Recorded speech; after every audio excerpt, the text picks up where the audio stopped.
10 o'clock Sunday morning, as promised. We're going live today, and I'm here to tell you this was a bit of a nerve-wracking experience for me, but we're here, and it's a really, really important topic that we're going to discuss today. So the results of the... Oh, hang on. Very, very warm welcome to all the new members of the group. We just hit 42 people. Woohoo! I'm excited. Woohoo! So welcome to you all, and I hope you enjoy today's live feed.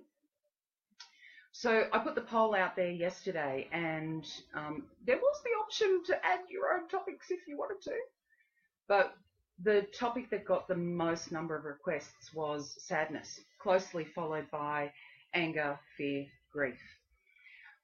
Guys, what I'm hoping today is that in talking about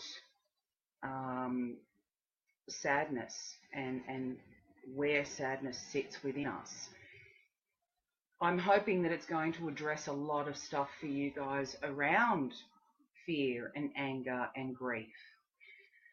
Right then, let's get started. Okay, so last night I was driving home from a friend's birthday party, and I checked the polls, and I went, okay, I have to talk about sadness. And, you know, my thoughts started going, well, okay, what do I know about sadness? I know that I carried a lot of it throughout my life. I know that I made a choice to no longer allow sadness to control my life. That doesn't mean I don't allow it into my life. Of course you do. I mean, otherwise we wouldn't be human. The gamut of emotions is open to all of us, whether they're positive or negative emotions, or they're perceived as being positive or negative emotions. So I go, well, how do I talk about sadness? Where do I even start with sadness? And I kind of went, well, maybe I need to look it up in the dictionary and see what that is. But that's not what you guys expect from me. I believe that what you guys expect from me is reality, not what's written in a book. So when I realized that, it then took me down the path of, well, how do we explain sadness? Where does it sit on the spectrum of emotions? And I came to the conclusion that sadness it's a bit of a plateau emotion. You know, it's what you feel once you've gone through a whole bunch of stuff and before you go through the next bunch of stuff. Now you might kind of go, well, that's every emotion, surely, isn't it? Well, it's actually not. When we talk about sadness in our lives, and potentially or possibly carry sadness within our lives, it has a sense of being disempowered. If you think about the times in your life when you've been sad, okay, it could have been as a result of grief, and grief doesn't just refer to the loss of a loved one, although that is the most common use for that word. It could be grief to do with realizing that a part of you that you want to put forward to the world has been rejected. So when you're in a state of sadness, the way I see it is that you don't really feel that you have anywhere to go. You know, you're just sad. You can't really see the light at the end of the tunnel. So, what can you do to start seeing that light at the end of the tunnel? Good question, Adele. Glad you asked it. If I answer the way I feel today, as the person that I am today, I would say, well, you make a decision about what you actually want in life instead of sadness, and you start moving towards that. So what you're doing by undertaking that process is negating the key aspect of sadness, which is you have no options. I see sadness a lot. I have carried sadness for a very, very, very long time.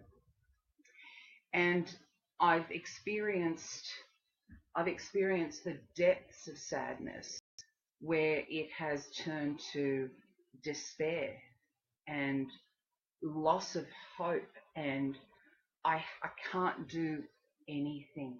Complete disempowerment. And once you start going that way, that's where we get to things like depression. That's where the potential for suicide starts coming into the picture. So how can I make a statement that strongly? Well, for those of you who know me, you may have heard this story before. For those of you who don't, welcome to my life. I attempted suicide when I was around 20 years old. And, you know, an attempted suicide doesn't just happen. There is a build-up to it. And I now realise, looking back at that time, that build-up started from being sad all the time. So why was I sad all the time? And putting on the persona of someone who wasn't necessarily sad. So when I ask myself that question, and I'm inviting you to just listen to what I'm saying and see if you can apply this to yourself when you're thinking about whether or not you are stuck in sadness. Where did the sadness begin? And when I ask myself that question, I have three fairly clear memories from childhood. One was when I was in second class, and we were asked to write what we did on the weekend, and that was like a weekly thing. And I had nothing to write. We didn't do a lot on the weekends, you know. We just kind of were, you know. But there was one time where we went and saw Mary Poppins, and so, oh look, I'm blushing now thinking about it.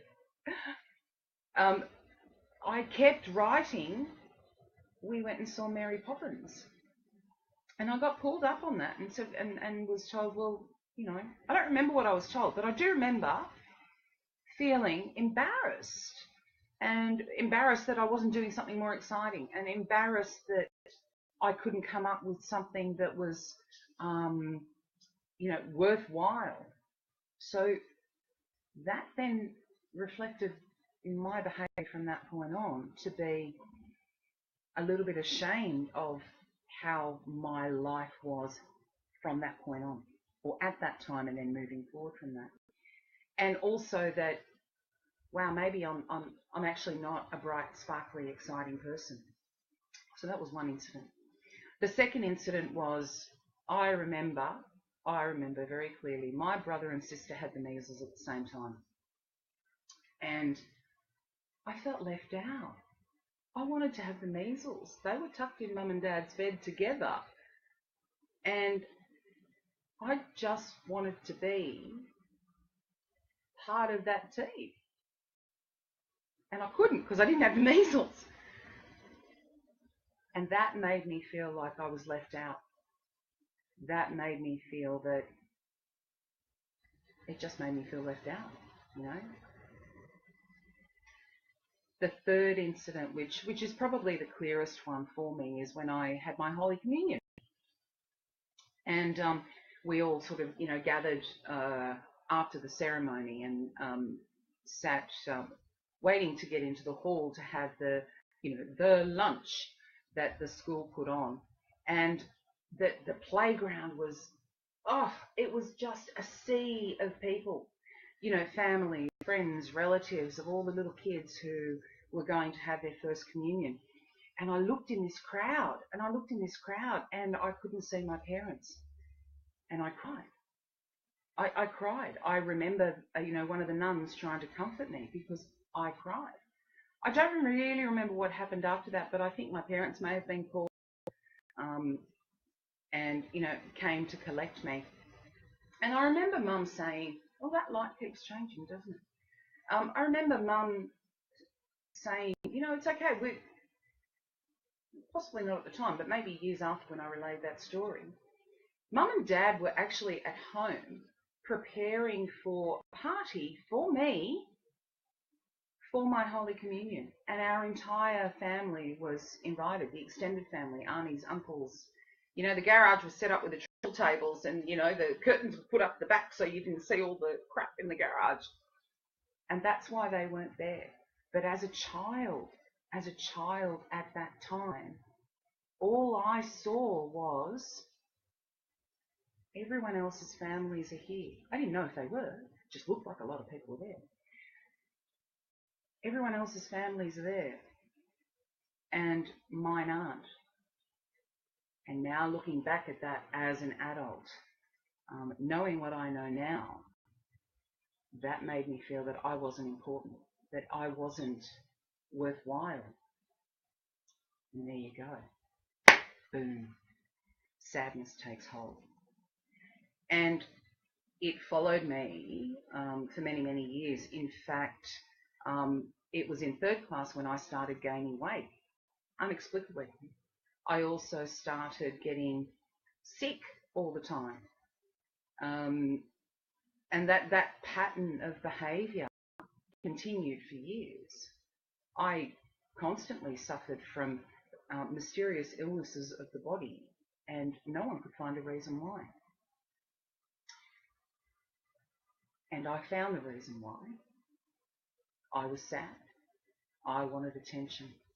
That was my reasoning.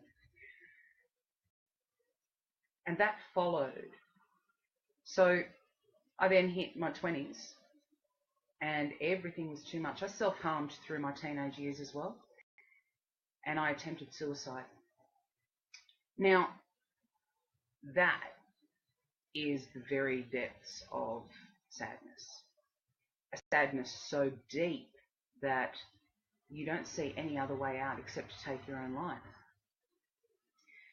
Bouncing back from that, the only tools I had available, because this was quite a long time ago, so we're talking about 28 years ago, the only tools available were get back to normal.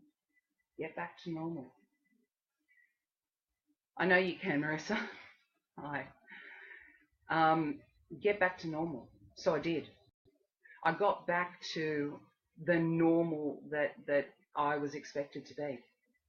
Yet sadness was still there. Sadness was still there because the normal I was expected to be was not the normal I actually felt. Okay, I felt sad and angry. I wasn't allowed to be those things. Then we get to 27 and I was institutionalized. And man, was that a trip or what? That was a trip. That was the lead up to that was my introduction to drugs. And then what's been medically termed as drug-induced psychosis, and then again a medical diagnosis of bipolar disorder. Back then was known as manic depression. So again, sadness. I had no control, or so I thought. I felt I had no control over what I was feeling at the time. My mind had gotten to the point where I had no control over what was happening to my body and what was happening to my brain. Different things. Brain, mind, different. So where does sadness take you after that? Well, after that, I built myself. And at that point, I made the choice, right, I am going to rebuild myself. And I am going to only take back things in my life that make me happy. Anything that does not make me happy or does not sit comfortably with me, I will not welcome back into my life. And that served me really, really well. That served me so well that I got Andre. There you go. I met Andre on my 30th birthday after the recovery period of the psychosis and the mental illness. And I constantly say, I always say, and I will continue to say, he was my 30th birthday present. He and I got together just before my 30th birthday. Here's the thing. I was happy. But had I addressed sadness? The answer to that came many years later in 2013. Actually, many years later to last night. Had I addressed sadness in my life, or had I just pushed it away? Bit of both. But this morning, when I had to come and speak to all of you about what sadness is, it hit me like a ton of bricks. And I went, holy crap. I really have to face sadness. And it was scary. And it kind of shook my confidence a little bit. And what I did was I talked to Andre about it. For the first time in, I don't even know how long, I said to someone, I'm scared. I'm scared. And I was. I was scared of being thrown back into that dark hole, which started with something as simple as being sad and not being able to find the right way out of being sad. I didn't have anyone there to say, you know what, Adele, it's okay to feel sad, but here's some ideas for you about how you can come out of that. The doctor's idea was take meds. Psychiatrist's idea was, conform or actually, I don't even remember. Oh, I do. Oh, that's another story. Oh, psychiatrist kept wanting me to take meds, and I kept saying, I don't want to. I want to learn how to live my life my way and cope with my own ups and downs without falling back on medication. I want to be able to stand strongly on my own 2 feet and work through the issues that come forward. Bang, and here we are today. Because I'll tell you what happened this morning. After I spent, let's call it about 12 hours processing how I was feeling, just before this call, I put on my armor. And I got goosebumps going on. I put on my armor of authenticity. I jumped in the shower, I scrubbed up, I washed my hair, I put on my weekend clothes and my Crocs, my Crocs, which I live in, and I faced it, and I'm facing you guys with it. What is getting me through this time is not bullshit. What's getting me through this time is my authenticity. The confidence that I have in myself, that once I let that last vestige go, and that's what's happened in the last 12 hours, once I let that last vestige of emotion go, that emotion that's no longer serving me well, then I can get back to being who I am, which is me. Me. All aspects of me. So how do you do that for yourselves? It's a really good question. Hopefully the story that I've told you today about, my journey through this path of, getting to my authentic self and, the downfalls along the way and how I had to pick myself up in the way other people expected me to pick myself up rather than speaking from my heart and taking that first step to being brave, taking that first step to go, what I actually want is this, And I know that to get this, I may have to go through some unpleasant stuff. So guys, if you are stuck in sadness, if you don't feel that there is a way out of sadness, there is. There is. And the way out of sadness is to start taking those tiny, tiny, tiny little steps that allow you to build the confidence in yourself. And I'm not here to build your confidence for you, because the way you do it is going to be up to you. Taking the steps with someone guiding you who's been down shit path and come back 3 times. Guys, I'm realizing that I've just gone 20 minutes, which is probably longer than ever before. And I know that there are a few people online, so if anyone has any questions, I'm just going to open it up now for a couple of minutes to see if anyone does want to contribute. If not, I'll sign off. And I hope that this has helped you understand sadness a bit more. I hope that when you look at your own sadness, you can start seeing that what it actually is that you feel stuck. You feel you have no avenues to move forward, and you get stuck in that sadness. So the very first step is acknowledge that. Look at it.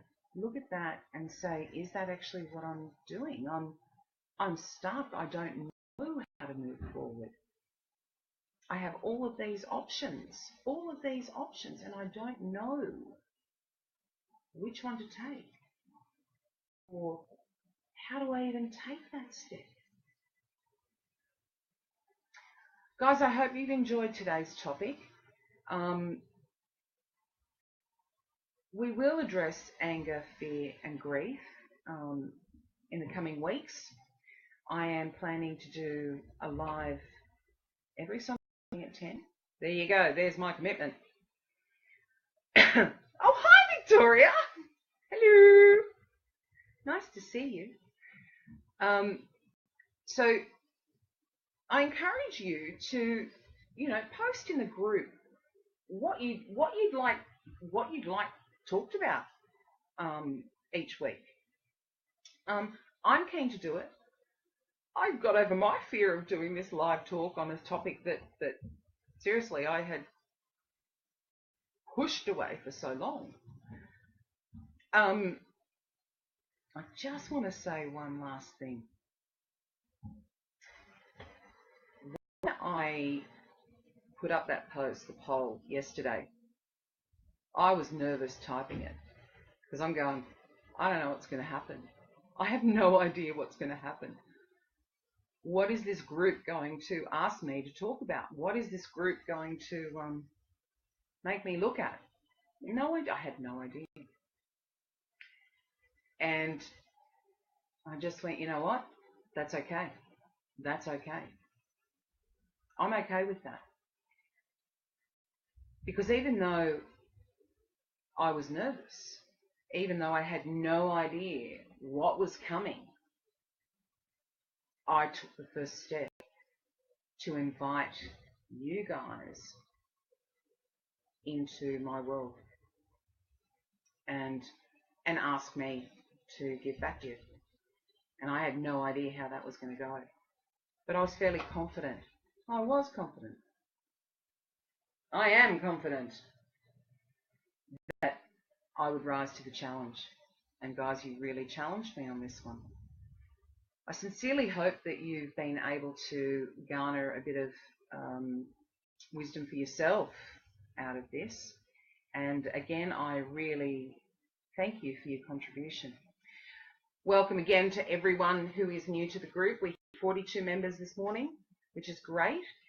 Anyone who's watching this and hasn't already gone to the pinned post to agree to the conditions of the group, please do so. I know it's sort of a nanny state housekeeping thing, but it is really important. Again, thank you guys. Thank you, Victoria. Bum, bum. And I'll see you in tomorrow's post, which will not be live. Okay? Because I don't know why. Maybe it will be. Who knows? Who knows what tomorrow's going to bring? Who knows what tomorrow's going to bring? Mwah. Love you guys. Have a fabulous day. Bye.